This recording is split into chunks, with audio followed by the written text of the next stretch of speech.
Two matches get changed for this Sunday. Enzo falls down and goes boom again, and we pay tribute to a legend on the Go Home No Mercy Raw After Show right now. You're tuning into the destination for TV superfan discussion, AFTERBUZZ TV. And now, let the buzz begin. With all that blonde hair and a bunch of little Hulksters out there, and behind you, you ripping that T-shirt off and shaking in your pythons, you think you can beat him, dummy? It can't be done by you, 10 guys like you, or 100 people like you. This is the next heavyweight champion of the world. Get ready to swallow it, Hogan. It's all over. Andre, what about that final lesson? You don't understand, do you, dummy? I'll conduct these interviews here if you don't mind. Oh, maybe I will conduct them. How do you like that? Just the words of a legend who is no longer with us, but boy did he fought for a long time. He was a survivor, and we are going to talk plenty about Bobby the Brain Heenan, considering he was our generation's best at everything he did. And he influenced so many people, I mean, that are in the business, that are out of the business now. It's just, he was, I don't know, we got to get into the show. I could talk about him for an hour. Should we just make this a Bobby Heenan hour? Yes. Yeah. Especially after that Raw. No. No. Wow. This half of the table is not going to be very pleased this evening. We will probably be changing the subject quite a bit to things that actually we do like. So get ready for that, Wow, everybody. not even the six-pack, not even the End of the six-pack wasn't bad. triple threat tag team. That was all right. That was all right. Yeah. All right. But I mean, it just sort of came out of nowhere. And Kind of like a lot of things on Raw. Yeah. Yeah. Anyways, we'll get That into was it. cryptic. Welcome, everyone. This is the Raw After Show on AfterBuzz TV. Jonny Loquasto here with you at JQuasto on the social medias. That man right there, he's an incredible comedian, improviser, and a director at Second City, amongst many other things. Find him everywhere at Marc Warzecha.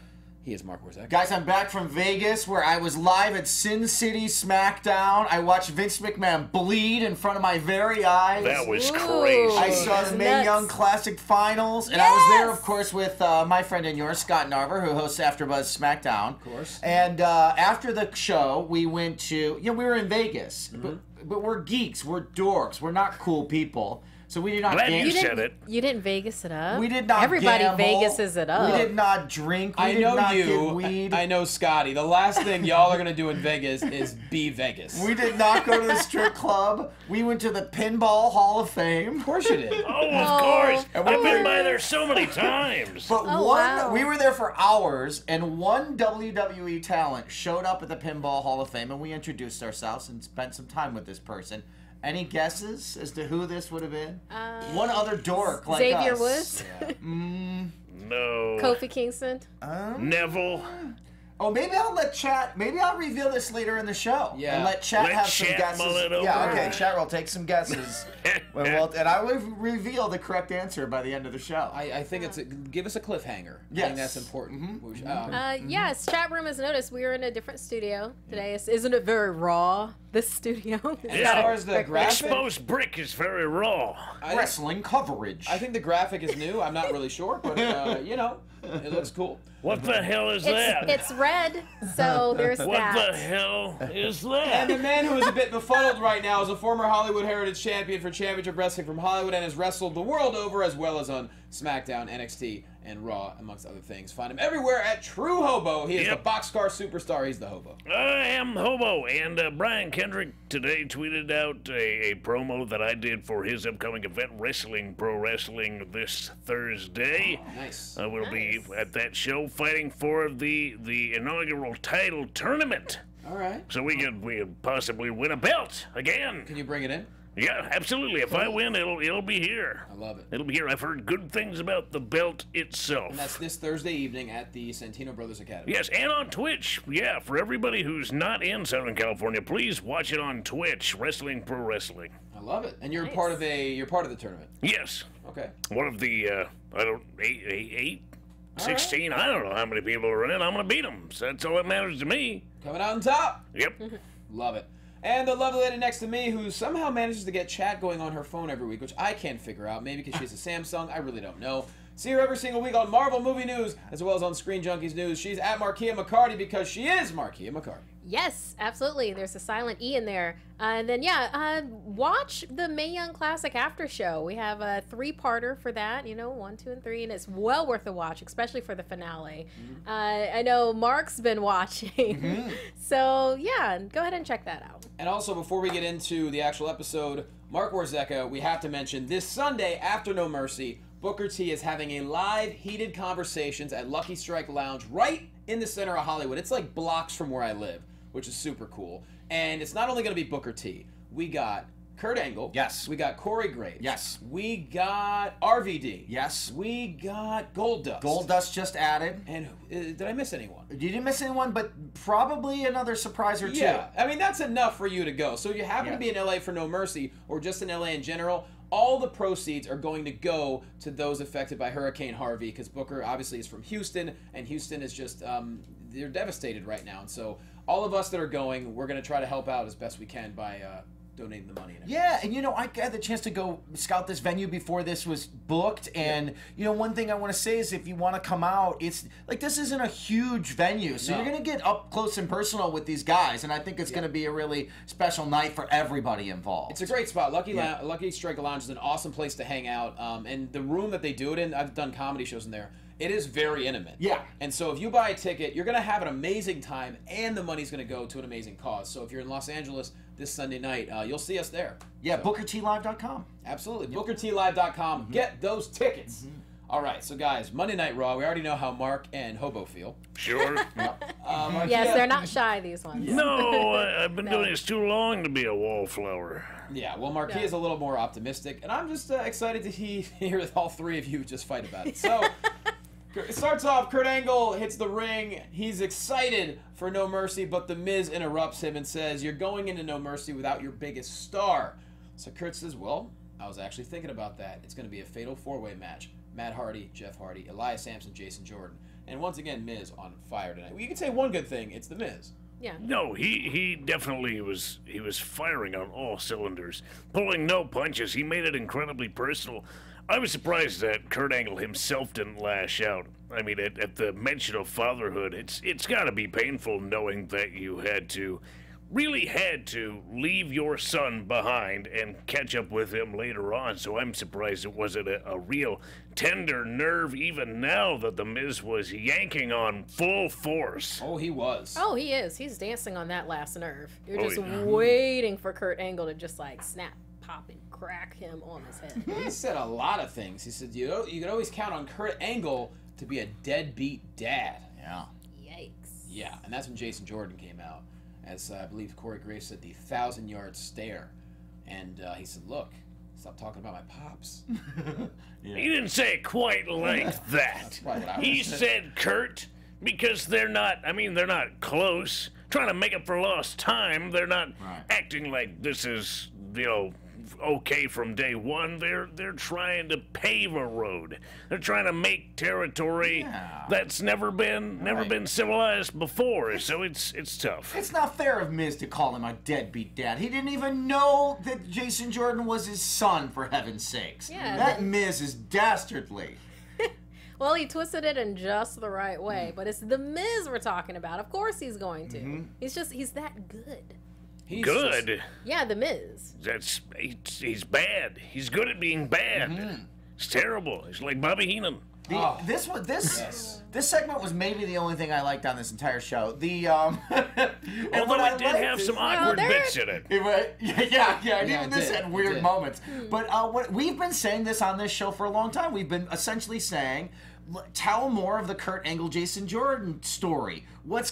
How's their relationship gonna be affected by them both being in this company together? And then they finally started to do that a little bit more tonight. They dug a little more into it. So I liked that. I think it was past due.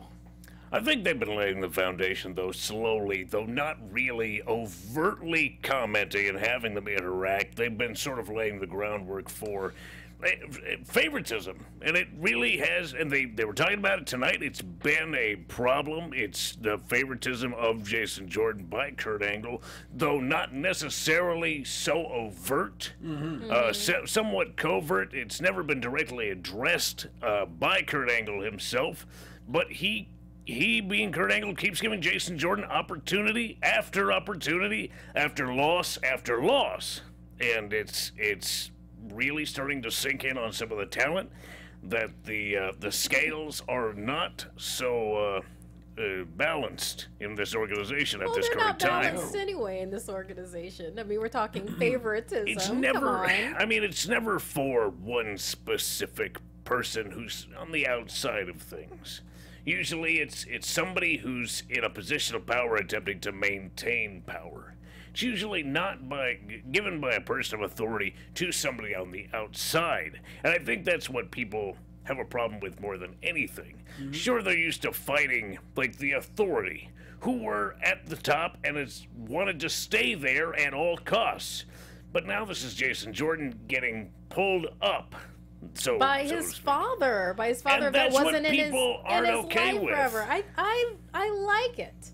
I like it that he's getting these chances. Well, I want him to start being a little bit of a weasel at things because he keeps on getting defeated, though. I want a win that's not so clean, kind of a thing, or a loss that just barely happened. Well, that's not going to happen. It certainly didn't happen tonight.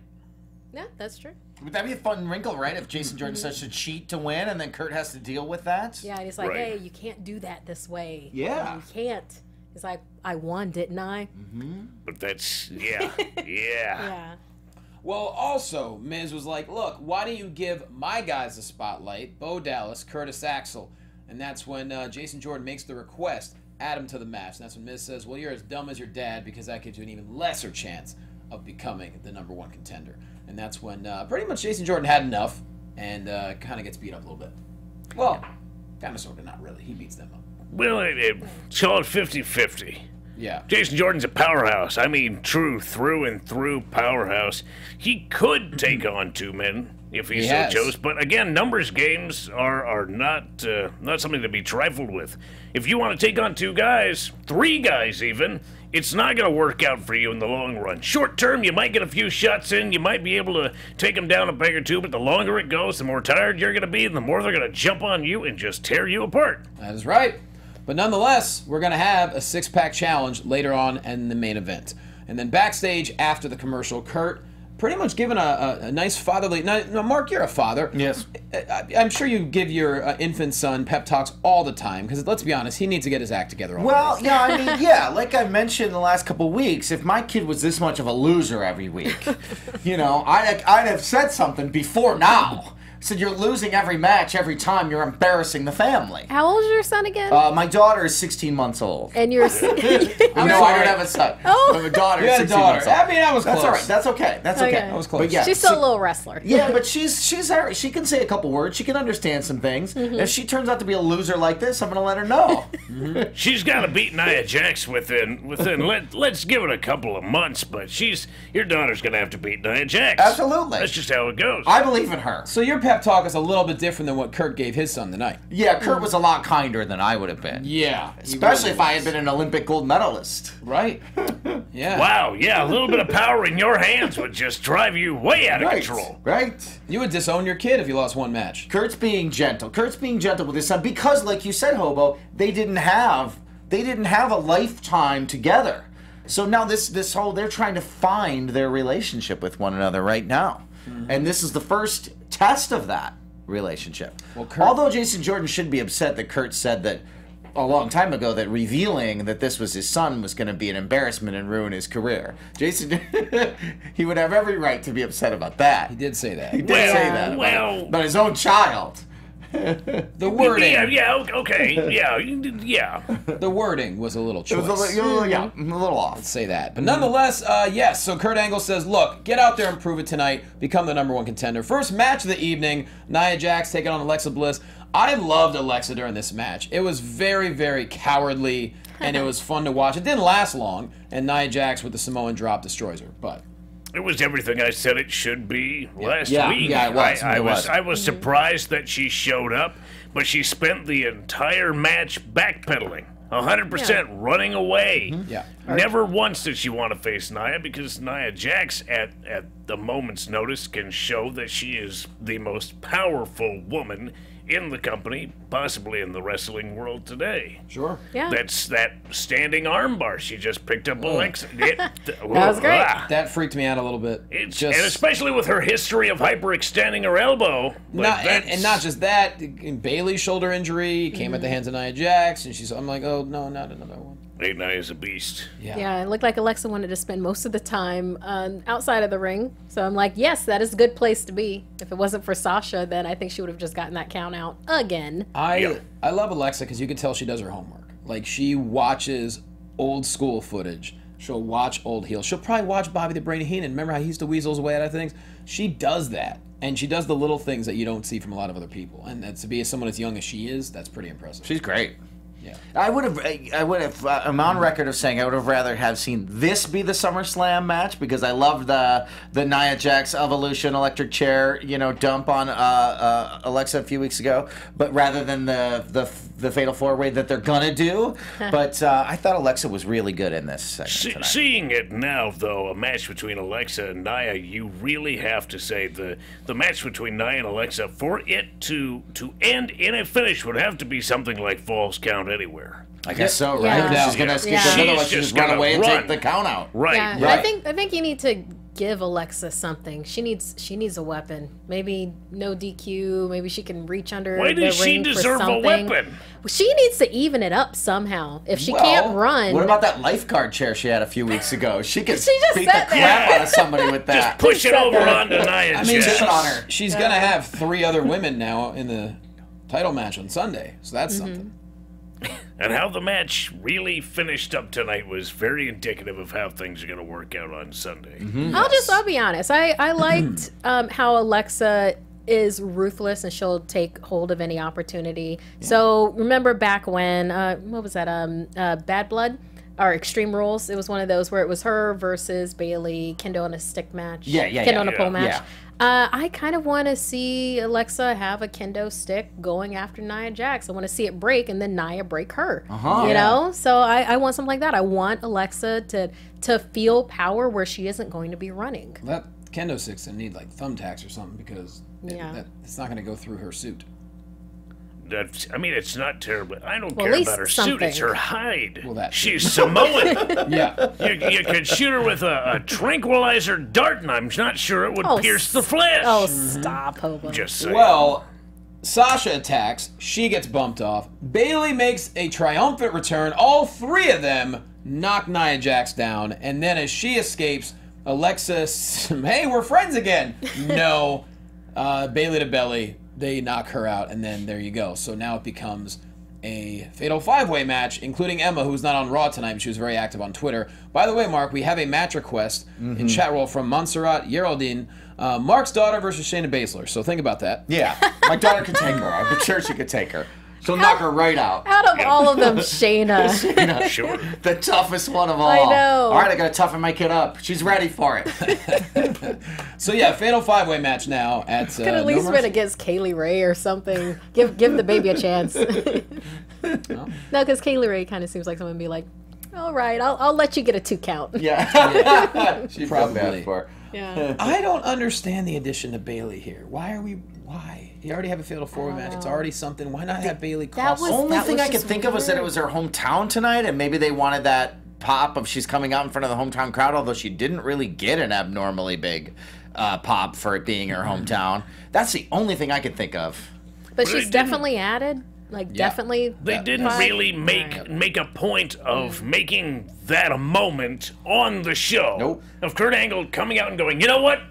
You're in! You're number 5! And then having a mild celebration. No, just a commercial break. Pretty weak. I just don't. To me, the fatal 4-way was already very interesting enough. Why not save the whole Bailey thing until, I don't know, next week? Yeah. I don't know. Yeah. Have Emma come out and do all of that.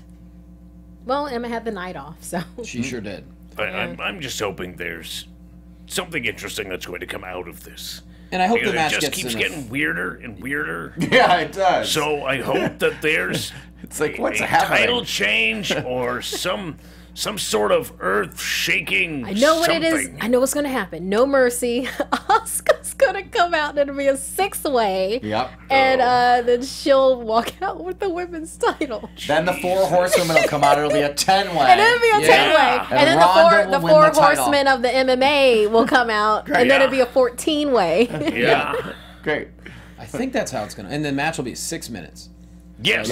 Everybody else, get your stuff in. Get your stuff in No now. matter how many women are in it, Yeah, everyone- 6-minute match. Everyone, drop kick now. So I don't know. We just gotta, I hope the match gets a lot of time with 5 of them being in there because they deserve it. And yeah, will we see Asuka? I don't know. Maybe. I don't think so. I Not- mean, not who in knows? the I wouldn't have match. thought Bailey was coming tonight, though, so who knows? Great point. Sheamus and Cesaro, I loved them talking tonight, talking about nostalgia acts, about how Rollins and Ambrose, they will break down. They are not true brothers. They're the bar. Rollins and Ambrose come out. No, we are brothers no matter what. Then Gallows and Anderson come out and say, no, we're the good brothers. You're a bunch of nerds. And Dean, implodes. Oh my God. I love that. I didn't know that was his trigger word. I guess so. Nerd. Guess Don't. so. For God's sake, don't call him a No, nerd. don't call him a nerd. Oh, that's a shame. Nerds are awesome people. Like Agreed. he does. Maybe he just doesn't like the term. You Yeah, know. he doesn't like the connotation. Right. Maybe something. Yeah, Probably it something wasn't. childhood. It was. They turned it into a bad thing. It's not Right. a bad thing. Yeah, wait a second. It's a good thing to be a nerd. Yeah, Right? except for when you're in Please. Vegas. Please. By Wait, the way, who was the no one has wrestler? correctly guessed yet, either at this table or in chat, who the WWE Because I know we had some guesses like Stephanie. Someone said performer Sami Zayn. who is nerdy enough to show up at the Pinball Hall of Fame. Are after they on SmackDown Raw with or me. SmackDown? It was a person who was on that show that night, the Sin City SmackDown Question, show. how was the Pinball Museum still open? Oh, it's open. It's Vegas. It's open late. I didn't even know. Like, I went to Open the all Mafia. night. I spent like 4 hours at the Mafia Museum in It's Vegas. the That was Hall dope. of Oh, yeah, Fame. that's cool, right? It's the Pinball Hall That's right. of Fame. Open all It's night, baby. not a museum, Johnny. Okay. It's the Hall of Fame. I stand corrected. All right. Question So, though. Yes. Was it in downtown? Of course it was. No, Yeah. it's not downtown. Really? It's just off, isn't it? It's just off the strip. It's about a Yeah. mile away from the strip. Yeah. It's right by the Thomas and Mack Center where the show was. so it's wow. just like Yeah. pinball machines through the ages. And Yeah. how awesome they are. Yes, it's like it's like like the Terminator generations of pinball different game pinball is machines, and there's there. probably 100 or 200 pinball machines, including current ones. Are you able And to it's an play arcade. them? You can play or- everything. Yeah, you can Okay. play everything. Is it free when you're in there? Oh no, you play with quarters like usual. Are you really old Yeah. school? Yeah. All right, Oh, that's Play with not quarters. bad. I Yeah. dig that. It was fun. It was fun. fun. That's the It kind was of fun. Vegas stuff I'm into as well. Well, Pretty sweet. And so, yeah, a fight breaks out, a melee at Donnybrook, call it what you will. We come back from commercial break, and we find out that Kurt Angle made a decision during the commercial break to make it Sheamus and Cesaro taking on Ambrose and Rollins, taking on the Good Brothers in a triple threat tag team match. You know it's the Mac Militant. Coming to get it on. Get out of my way, I'm coming to thunder and lightning and striking. I'm inviting you all to the storm. Feel the pain that I'm trying Mark to always my gets heart me is with that back to face. This match had quite a lot of stuff. It ends with a dirty deeds to Anderson, but Sheamus throws Ambrose out and gets the win. So the bar... Ambrose was illegal. He couldn't have made the pin if he wanted to. Sheamus was legal. Blind tag. Oh, there you go. Yeah, he didn't just throw him out. It was completely discounted. Okay, Completely discounted. there you go. Thoughts about it, Hobo? The match. Yeah. Oh, really? When you see a triple threat tag team match, they're an interesting sort of match because you do sort of have a neutral corner, and you can see guys work to that neutral corner and set up, various things off the top and in the corner that you normally wouldn't see in a four-way tag match, because in a four-way tag you have to stay clearly in the center, unless you're trying to get somebody else to tag in. And it's the three-ways just different. Now I could say the way this worked out was one of the better triple tag team matches I've seen in a while. Some great I moments. do agree with that. Yeah. It was very, cool. The dual suicide dives. Are you kidding me? Ambrose and Rollins really pulled it out for them, everybody to be like, oh, they're not a tag team. They don't work like a tag team works. It's like, no, they don't. but it is working. I mean, no, they did not get the win. That's through no fault of their own. I personally don't think, but they really brought it. They were taking damage. They were dealing damage. This was a great match. They were sort of either completely in control or completely out of control. I mean, both Sheamus and Cesaro and Anderson and Gallows were teeing off on them. They had to fight out through, 4 sets of bodies, and it's incredibly hard to be in that position. But when they were in control, they were in control 100%. Like you said, the suicide dives in stereo, beautifully done, beautifully timed, and they owned the ring for a good portion of it. But it's tough when you've gotten multiple opponents, and now you add another tag team to what we saw tonight, and it becomes even more difficult. Yeah, then plus, like, Cesaro's like 3 guys by himself. Right. I really enjoy Sheamus and Cesaro together. They've really just gelled. They made it work. They made it work. We had a great choice from Tina Keys in chat roll. Byron Saxton. I saw that choice. He's been known to take very weird trips on the road. And that choice happens to be the correct answer, ladies and gentlemen. Well, there you go. Byron Saxton is a big enough geek that he showed up at the Pinball Hall of Fame and played a lot of pinball. And Scott and I chatted with him for a while, and it was very fun. It's funny you say that because we talked to Graves WrestleMania Row, WrestleMania Weekend, Radio Row, I should say, and we talked about Byron Saxton. He said, I love him, but I can't go on the road with him because it'll take him 8 hours to go 4 hours because he finds the most strange places to visit. Yeah. And so this is right in line with what he said. There you go. People have certain things that they like to do on the road, and some people like to go and see the sights, the world's biggest things. And it's some people are just not into that at all. Yeah. So you gotta really pick somebody on the road that you're gonna really mesh with, and if you're not into that stuff, it's just not gonna work. Well, I guess no one meshes with Byron because he was all by himself. Yep. Probably the case. I'm sure they all looked at him and said, "This is Vegas, and you're gonna go where?" Right. To be honest, I'm with you. Pretty cool choice. I mean, I'd be there late night if we're talking like 4 or 5 o'clock in the morning. No, we were there like 8:30. Okay. Do they have a bar? Nope. Don't even have a bar. Part of You want it to be a barcade, but it's not a barcade. It's just the game. It would be my party is done. Let me go to the Pinball Hall of Fame and like hang out. You sober up at the Pinball Hall of Fame. That's like 4 to 6 a.m. Do they at least have chicken fingers? No food either. Good Lord. All right, let's start zipping through some things. Okay. I want to talk about the brain. Backstage in the locker room, The Miz and Miz Taraj, they basically say, you know what, Jason Jordan is not going to take our spotlight tonight. One of us is going to become the new #1 contender. Then Kurt Hawkins says his 114-match losing streak is going to end tonight against his opponent. We then get Titus Brand, Titus Worldwide. Apollo Crews comes out to the ring. And nope, it's 115 matches in a row now after the pop-up Blue Thunder Bomb from Apollo for the win. Well, Kurt Hawkins wanted to start the history machine. Instead, he's driving the mystery machine and asking himself, what happened? Yeah.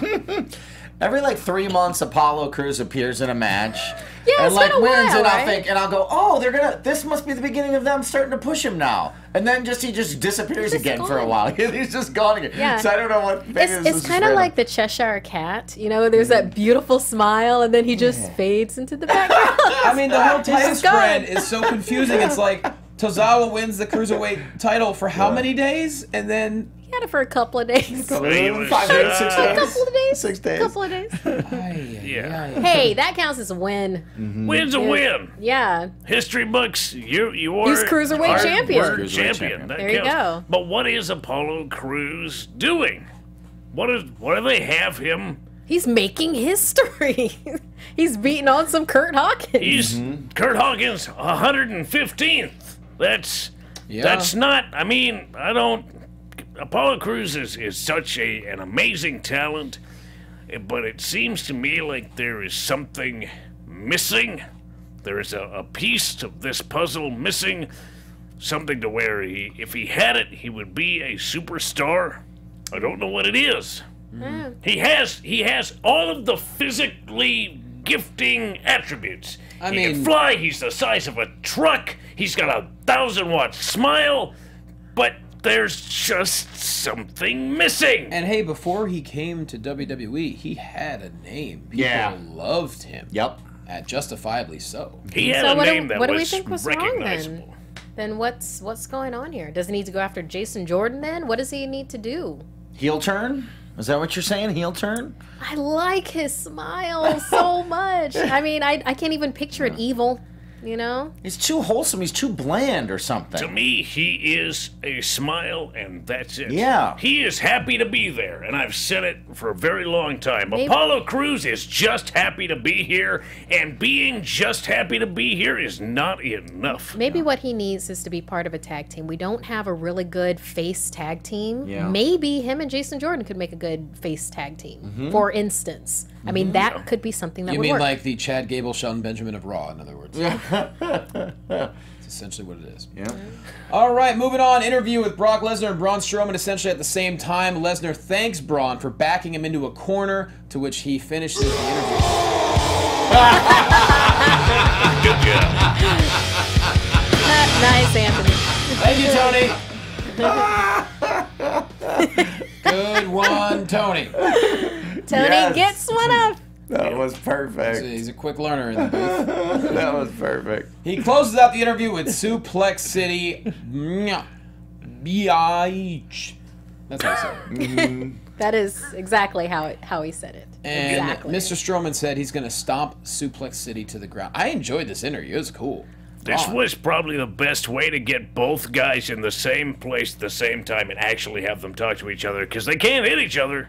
If they don't see each other, they can't hit each other. I like this a lot. We didn't have to see them in person tonight. I loved Heyman's reactions. Like when he got up in the camera, it was all, Suplex City B. And like Heyman, you saw him in the back, he was like, I'm terrified to be in this little interview booth with him. Yeah.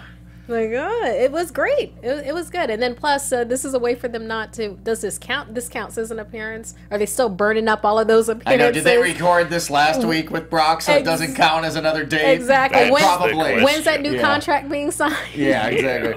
Because he might have to lose if they already burned up all of those appearances. So yeah, maybe he'll go. That counted, and he just won't show up on Sunday. Maybe. Braun, he handles his own when he speaks, man. Oh yeah. Very straightforward. I mean, he's not one for a whole lot of hyperbole or flowery or language. Metaphor or simile. Really, really straightforward. He's not finished with anyone. No. Ever.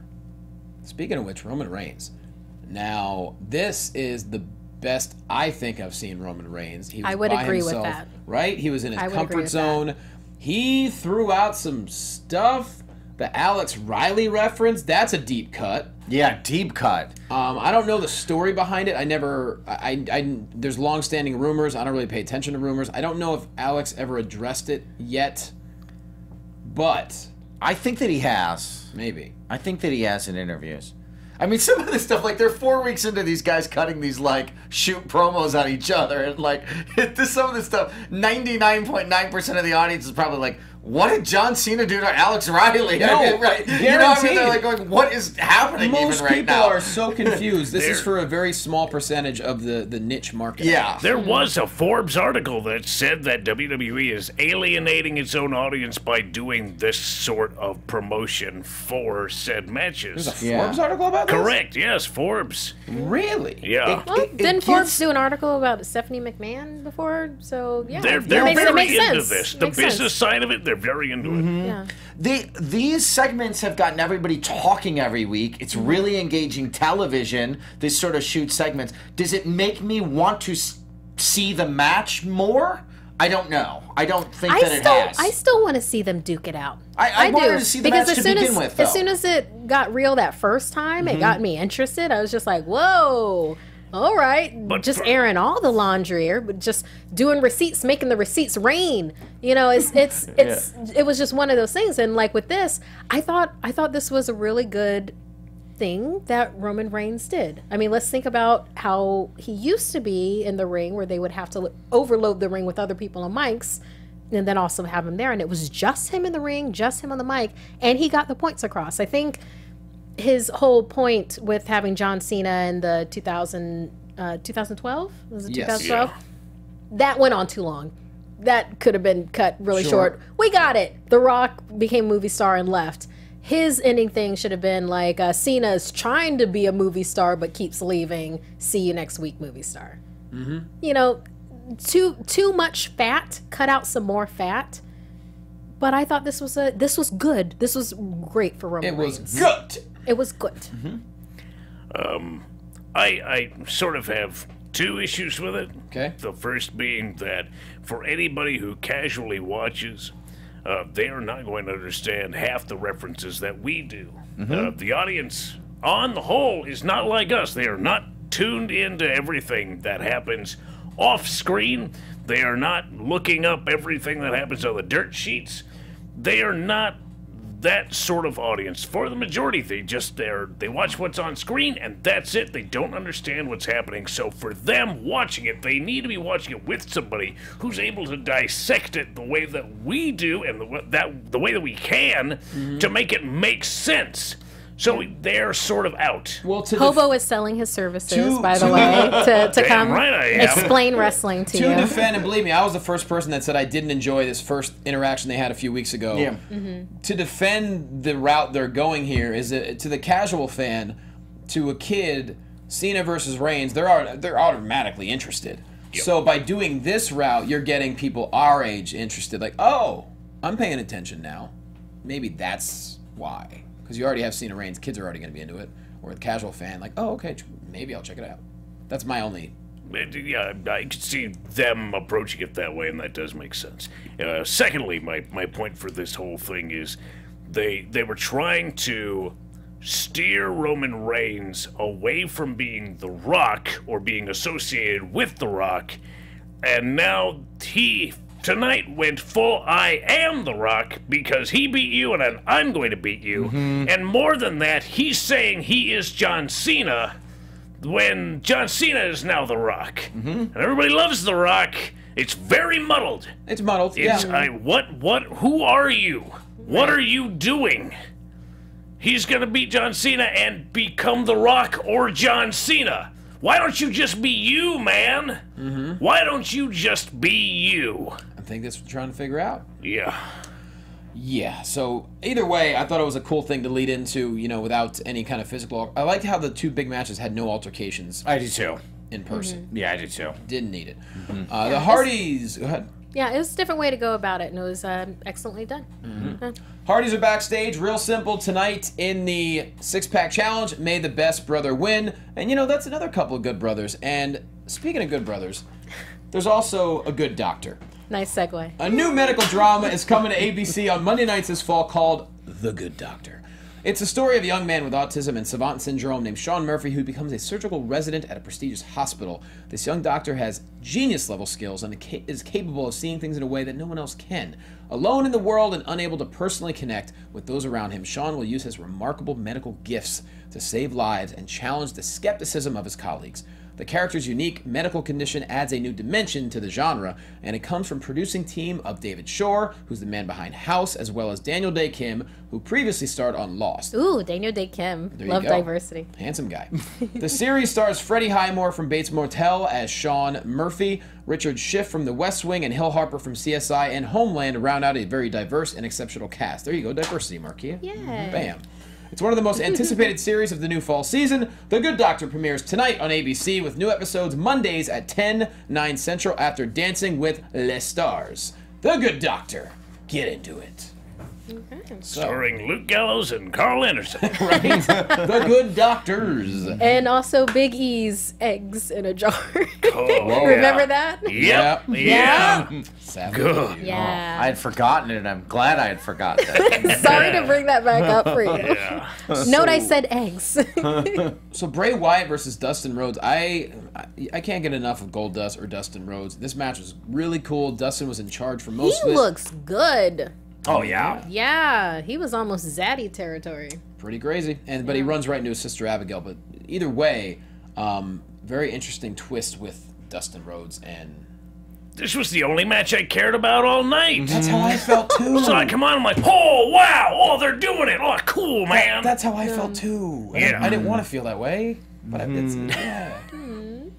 Yeah. I mean, like, the thing is, like we said in previous weeks, it's weird. It's all backwards. Like, he was the demon. I'm Finn Balor, right? He was the demon, and then he won, and now he's going to have the match with Bray where he's not the demon and doesn't have the paint on. It's all in reverse. It doesn't make a lot of sense. But if that's the direction you want to go in, and you want to promote that as a thing, this last couple weeks of Bray versus Goldust was a good way to do that. Well, and Markeia, Finn Balor was phenomenal. I thought this was great what he said afterwards. His promo was excellent. He was great. He was talking about, if you're afraid of the demon, I'm the man that manifested the demon, so who should you be more scared of? Yeah. The demon. Exactly. It was great. The demon. The answer is now and will always be the demon. But at least it made what he said was good. No, what he said was great. And really we've only seen the articulate. demon like twice the entire time that he's been here. We keep seeing the man, and the man is doing amazing things.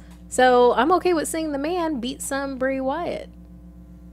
What if he doesn't win, though? I'm also okay with Bray Wyatt winning. Then what would it be? That would mean he has to be the demon to have big wins. You already know that I have a bias when it comes to Wyatts. So I thought you were going to say Finn Balor. Oh, well, I still believe he should be second-time Universal Champion. The old Wyatt Two-time bias strikes Universal again. Champion. I'm okay either way with this match. I feel like it's going to be a great match between the two of them. They are building it up well, and you know, what if Bray loses? Really, that's gonna, in my opinion, that's gonna do some real harm to him. his build. That's like, no matter who you are, you can beat me. Yeah, it's like, everybody get in line. You can beat Bray Wyatt.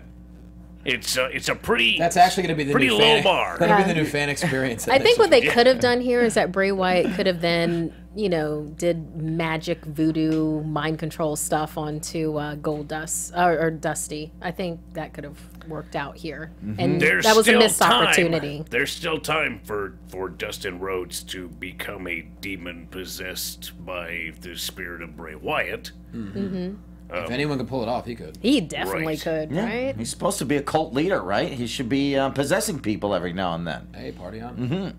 All right, got to get through these fast because we want to talk about Bobby Heenan. Enzo gets destroyed once again as he's coming out to the ring. Braun Strowman, oh gosh. Look like it hurt. I mean, legit, it looked like it hurt. I'm shocked he didn't go through the ring. Yikes. And then Neville hits the red arrow just for good measure and then laughs like only a king could laugh. His laugh is awesome. Cruiserweight champion. I laughed out loud at his laugh. Neville needs to be the That's so champion funny. just so we can see this laugh every single week. Yeah, it was hilarious. Like, I'll be honest, if Enzo takes the title from Neville, I don't think that's going to get more viewers at 205 Live. I really don't. I think it's going to be a detriment to the product. You know what? Get more viewers, a gif of that laugh starting off 205 Live. But what about Strowman? I was not impressed with Strowman. They were like, Braun Strowman has made his point to Brock Lesnar by beating up Enzo? It's not that impressive, Brock. I think that was it's not that impressive. I think that was just everyone having fun. Like, yeah, have him do that. I think Braun was angry, and Braun does what Braun wants. Sure. And no one's going to say no. Kurt Angle didn't tonight. He should have come out there and stopped any of this from happening, and it didn't happen. Nope. And then afterwards, Enzo is back in the trainer's room, and he's like, I'm not doing good. All right? I compete with Neville. I'm going to take his title at No Mercy. You can go ask him. How's he doing?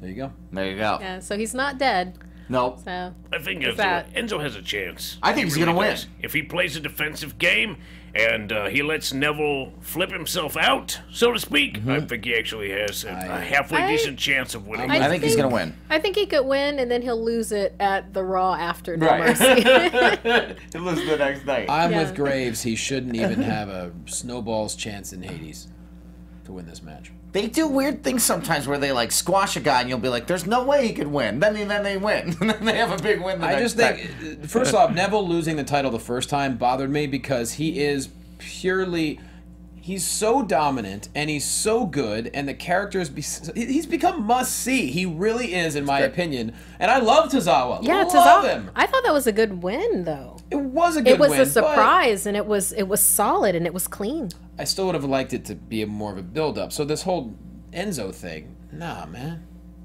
Just not. Not feeling the Enzo. I think the majority of the Raw viewership is with Enzo Amore. They've come with him every week when he comes out. He gets a huge win reaction. or lose, he grabs that microphone and he makes magic. He makes you cling onto his every single syllable. Sure. So I think that, And I respect that. if he wins the championship, he will actually elevate 205 Live. Whether we think he is skilled or deserving or even competent, he would elevate 205 Live. I don't know. I just think Neville already does that himself. But Yeah, two things. Claire in the chat room, I will keep doing that accent until I get it right. And then Optimus Provos, he's not dead yet. he's not dead yet. Not dead yet. Not dead yet. I just thought it was hilarious. Neville defeats Grand Metalik and also rips off half of his mask, which is very disrespectful. That was hot. That was nuts. That was I weird. hadn't seen that before. Whoops. I hadn't seen that before ever. Like Love it. ripping the mask. Yeah, ripping it off, sure, but ripping the mask? Tearing the eye. I mean, making it so that that mask can never be worn again. No. That is the most disrespectful act. Yeah. You can simply take it off, and that is disrespectful. But to destroy the mask that's too much. Yeah, which, you know what, you think about it, that could be something that leads into No Mercy. Maybe. I mean, Grand Metalik is a hell of a competitor. Sure is. I rarely see people with his level of balance. He's really terribly skilled. So maybe if Enzo loses, that could be Neville's next opponent, which would be fun. Possibly. Main event time, we got the six-pack challenge. Elias, he's never gotten through a song yet. He was interrupted. A lot going on here, but at the end, the pop-up neck breaker on Curtis Axel for the win after Miz interferes with Jeff Hardy. So Jason Jordan, like many predicted, is going to face The Miz this Sunday. But the Miz Taraj beats him up afterwards, and that's when The Miz gets gold again. I'll still be the champ.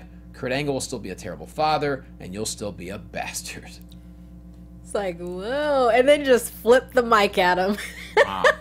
And sauntered off into the sunset. Who says bastard anymore? That's like an old school curse word. That's like a curse word from like the 50s. It's a great word. Yeah. Literal definition. A man without a father is a bastard. Yeah, right. Well, like where the textbook mom and definition. the mom and the father weren't married, then the children are that. Right. The Yeah. old school. It's So like so it is archaic at this point. It's Illegitimate. Yeah, it's archaic. Illegitimate. It's factual archaic. and factual. He could just be like, I'm not that insulted. I am a bastard. Well, like he was knocked the F out right then, so he couldn't say much. Yeah, that's probably why he gave him the microphone. Would you like to? No. Okay. No. Like, all right, I'll just leave it here for you. Overall, I know the two of you weren't a huge fan of this evening's match. Raw. This match, The end of it was fun. match, Elias Sampson did like a huge jump up to the top rope. Remember that? From standing. I've seen it before. This is the first time I saw it. I don't know. From standing up to the top rope. When he did Whenever I that. see I've Elias, seen Eli Drake do it a lot, so I am not phased. Oh, okay, yeah. Eli Drake's cool. When I look at him, I just see Bonesaw. He's just Bonesaw. Bonesaw. That's And all I see. he was ready tonight. Yeah. Oh, Bonesaw. Oh. So I know you guys weren't a huge fan of tonight's Raw. No, it but sucked. we can say this. No Mercy, it's a really good card. It is. Oh yeah, 100%. is. I don't think we needed this Raw to sell us on No Mercy.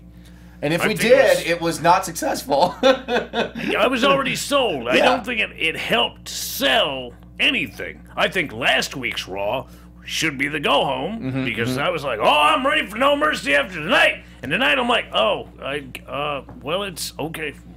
Whatever. Still got me. Now I'm just more tired. But these really are, though, to your point, Johnny, these really are two WrestleMania main event caliber matches that we got in this main event of No Mercy. And Yes. I think it'll be great. I think it'll be a really good show. And we already talked about different storylines that are really fun. Obviously, Neville and Bray Wyatt. I'm sorry, Balor and Bray Wyatt. Neville and Enzo, it's something I want to watch regardless of what happens. And the women's match now has the entire Raw roster in it. Right. So, Yeah. now, lastly, we want to close out with a legend and just pay tribute to Bobby Heenan. You know, he's been battling cancer now for the better half of 15 years. And so he was a survivor. And what I loved about Bobby Heenan is, even though he had to have his jaw removed and he fought all these different times in his life, he would still go to make appearances. And a lot of people would not do that. A lot of people would stay home. Bobby Heenan wasn't embarrassed. He knew when he would go to these events, people would love him, and that's what they did. They showered him with praise and affection. And I love the fact, even though, yeah, granted, he couldn't express himself much anymore, he would still go to these events. He was at WrestleCon this year. I mean, that's the coolest thing about him, is like, he knew how much people loved him, and it didn't keep him home. And that was the coolest thing in his latter years, at least. I don't think him getting sick would ever make anyone feel any differently about him. Nope. You always remember how the great ones make you feel. Yeah. And he made you feel the entire gamut of emotion. You laughed at him, you screamed at him. He was everything. He literally did everything in the wrestling business. And people don't realize he was really good in the ring too. Oh, right. Absolutely. Just because he was a smaller guy and could talk, they made him a manager, which is generally what happens. Yeah. Well, you're short, talking to this stick for that big guy who doesn't know how to put two words together. The Heenan family. How many members of the Heenan family were there? Oh, man. I think he was a comic genius, and I think he was the best. I've always thought he was the best, one of the best live performers I've ever seen in any genre. In any genre. Question. I'm not qualifying that as a wrestling or a wrestling manager. I mean, like, period. One of the sharpest, smartest, funniest, best live performers I've seen. He was outstanding. And there's so much great Bobby Heenan stuff you can watch. A personal favorite of mine is his commentary at the '92 Royal Rumble. If you haven't seen that, watch it. It's amazing. He's, I mean, a lot of people have been talking about it in the last few days. It's a really, really outstanding performance. Speaking of which, how about the barbershop window incident? Remember what he was saying there? Yeah. They hug it out. He said, see, one without the other just doesn't make any sense. All of a sudden, super kick. I knew he was going to do that. I knew it. He doesn't need Jannetty. It was just so sharp. And then, of course, there's everything with Gorilla. I mean, I don't go a day on commentary calling matches without thinking of Gorilla Monsoon and Bobby Heenan. Just because we all grew up watching them, and just they were my gold standard team like many other people. And just the chemistry they had, where Gorilla was just the lovable, he's a big dude, but everyone loved him. And Bobby Heenan would just push the right buttons. And I just don't go a day on commentary without thinking of them and just trying my best to at least be respectful to how great they were. You know what I mean? Like, but wow. So they're doing commentary together now again. Yeah. Yeah. I don't know what else. I want to keep talking about Bobby Heenan, but unfortunately we have to go. Any thoughts on Heenan?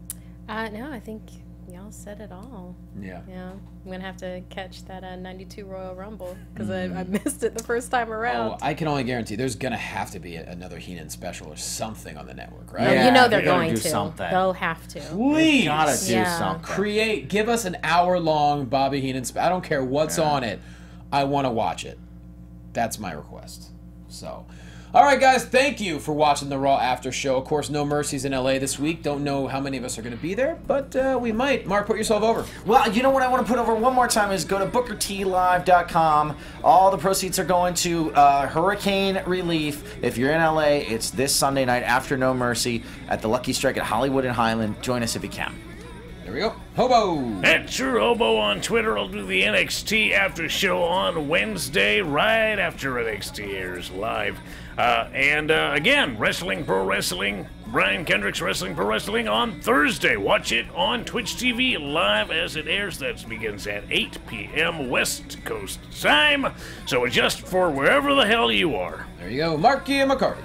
Yeah, you can follow me on Twitter and Instagram at Markeia McCarty. That's MarkeiaMcCarty. I'll be doing Marvel movie news on Popcorn Talk tomorrow at 2 p.m. That's Tuesdays.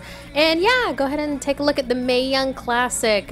We did an after show for AfterBuzz TV. It's myself, Anissa Barr, Denise Osato, and TK Trinidad from, usual AfterBuzz TV peeps. So yeah, go ahead and check that out. There you go. Guys, Championship Wrestling from Hollywood is huge this Saturday. Our taping is this Saturday, September 23rd. Jack Swagger makes his debut. Nick Aldis, formerly known as Magnus, makes his debut. NWA World Heavyweight Champion Tim Storm is going to be on the show. Yeah, the NWA title is back, and I don't even understand what's happening. We're going to find out. These are the episodes that are going to air starting on the CW October 7th, which is also huge for us. So if you're in LA, anywhere in Southern California, hit me up. I'll tell you how to get there. It's free admission. It's going to be phenomenal. Other than that, jlocomedy.com, quastoalbum.com. Pick up the comedy album, y'all. You're going to love it. And we'll see you guys next week. We love you. Thanks so much for watching. Bye-bye. From executive producers Markeia McCarty, Kevin Undergaro, Phil Svitek, and the entire AfterBuzz TV staff, we would like to thank you for listening to the AfterBuzz TV network. To watch or listen to other after shows and post comments or questions, be sure to visit AfterBuzzTV.com. I'm Sir Richard Wentworth, and this has been a presentation of AfterBuzz TV. Buzz you later. The views expressed herein are those of the hosts only and do not necessarily reflect the views of AfterBuzz TV or its owners or principals.